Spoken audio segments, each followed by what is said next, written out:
Shared intake came about from hearing from families that some of their challenges with accessing the services is they go from one agency to another agency and pretty much spend their day filling out the same information.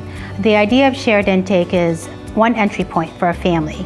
And within that one entry point, we're able to identify agencies that can support their needs. So we decided, why don't we try this with 3 agencies that serve a great deal of families, and we chose our local homeless shelter, Hesed House, our food pantry, Aurora Interfaith Food Pantry, and also work closely with World Relief.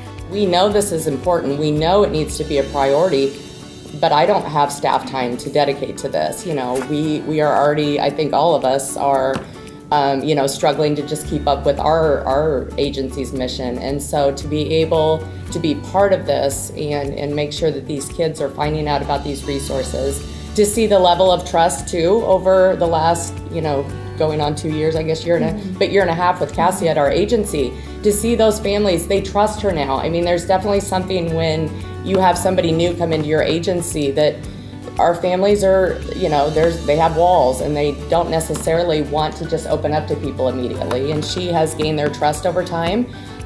She speaks Spanish, which is a huge, huge asset. I think it's just the best thing to see in the waiting room when she starts addressing everybody, because you can tell those families are blown away by the fact that, she is speaking Spanish so fluently.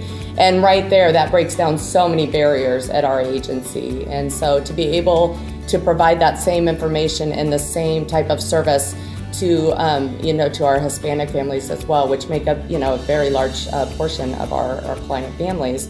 Just the outcomes have been great, and I think they can only get better. So I had worked with a family from World Relief. They had come from Afghanistan.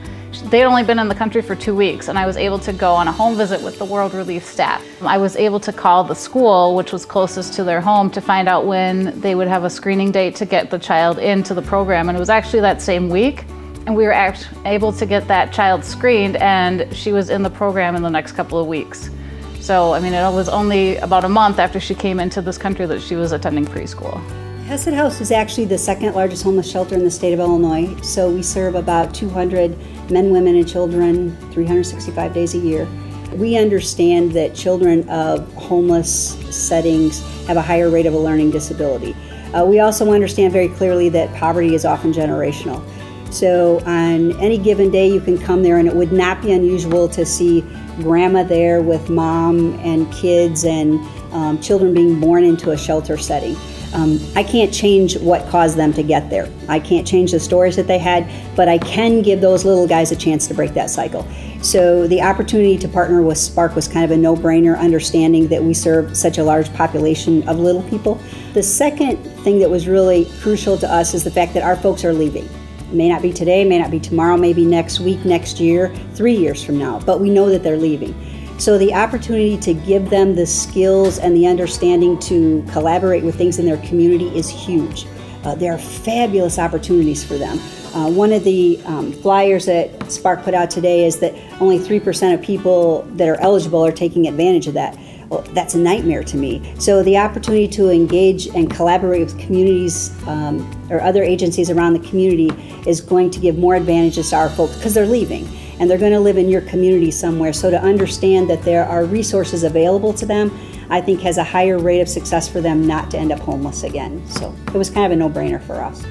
I think if Spark wasn't around, there wouldn't be this localized effort to connect families. Years ago, when I first started doing some work in Aurora, we used to talk among ourselves about the fact that there was more in Aurora that is pulling it apart than bringing it together. And Spark is so exciting because it is such a concrete example of a community coming together for a shared goal, for a shared vision.